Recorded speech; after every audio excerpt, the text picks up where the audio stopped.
How's it going, everybody? I'm Lewis and we've got a new poll from the old school RuneScape team, so let's go ahead and vote in this poll. This is content poll 40, vanilla loot share and quality of life. Recently they offered us shard share, but that didn't pass, so now they're offering a simpler version which is more like what was in RuneScape in 2007. And this poll also has some quality of life updates they can develop alongside bigger projects such as Monkey Madness 2. So let's start off with question 1.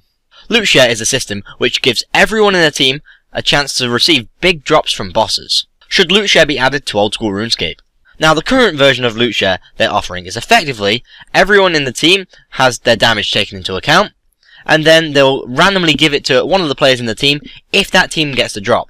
In order for the team to get the drop, one of the players must receive the drop in a regular manner. One of the benefits that this system provides is that teams won't be able to steal loot from solo players.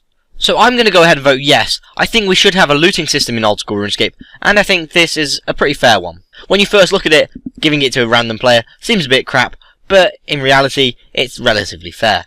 Question 2.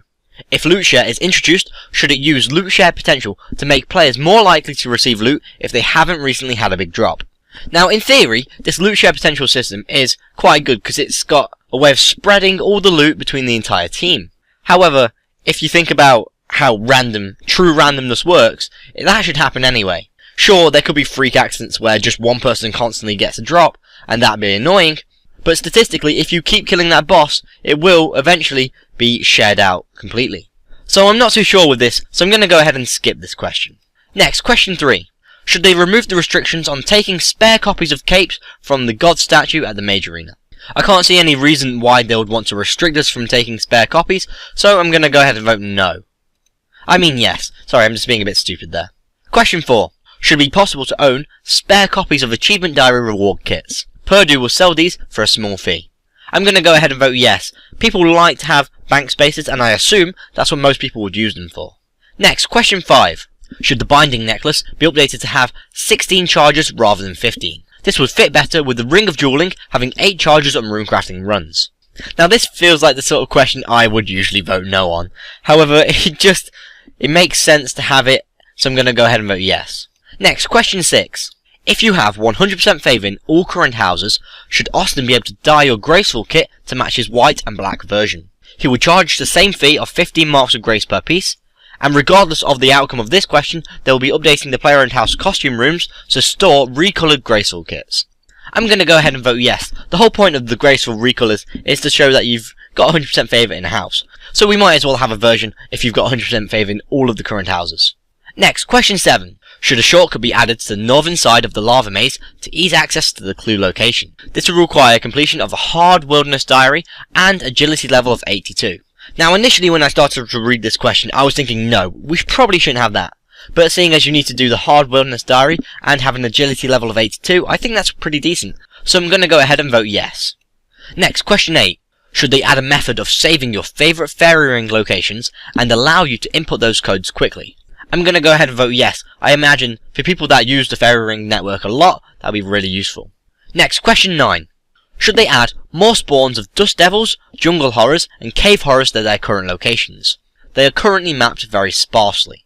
Now I've not really had to kill many of these, but when I have had to do them, I've not really had any issues, so I'm going to go ahead and vote no. Question 10. Should they add giant hell rats to Evil Dave's basement? These could be fought by your cat to receive a guaranteed drop of 4 doses of whichever spice you want. Now I'm assuming, for this to have happened, you would have had to have completed the Recipe for Disaster quest, or at least the Evil Dave part of that quest. Even with that requirement I'm personally adding, I don't think that's a great idea, so I'm going to go ahead and vote no.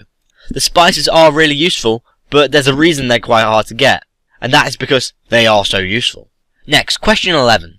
Should a refresh option be added to dwarf cannons, allowing their decay timer to be reset without having to pick it up and set it up again? Now initially I'm thinking no, that's kind of a fundamental part of dwarf cannons. This will just allow people to set up a cannon and constantly be refreshing it.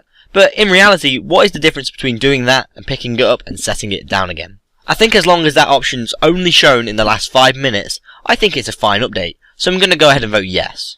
Question 12. Should it be possible to combine tentacle whip charges together? However, when you do this, the spare Kraken tentacle will be lost. I'm going to go ahead and vote yes. I think that's quite a nice little quality of life update. And it's actually quite a weird way of getting rid of some Kraken tentacles, seeing as there is a lot of them in the economy. Finally, question 12. Should it be possible to unlock lizard men as a slayer task for a fee of 75 slayer points? I think that seems like a fair unlock for slayer, and people that go to kill the lizard men will enjoy that. So I'm going to go ahead and vote yes. I'm going to submit my votes, and then we can check out the results.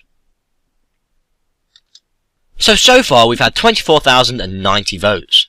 70.9% want LootShare to be added to old school RuneScape. 57.7% want LootShare potential to be added if LootShare is added.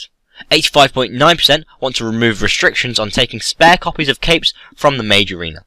87.9% want to be able to get spare copies of achievement diary rewards.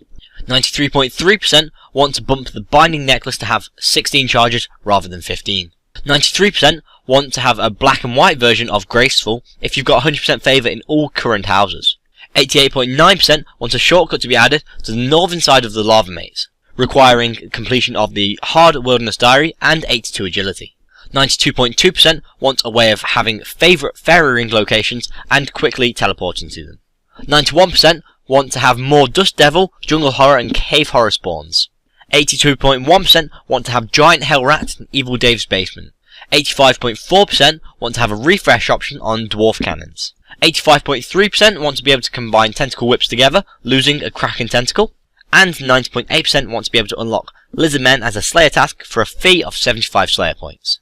This is a rather interesting poll. I kind of feel a lot of it is easy scape, however it's really useful updates that I know a lot of people will be using.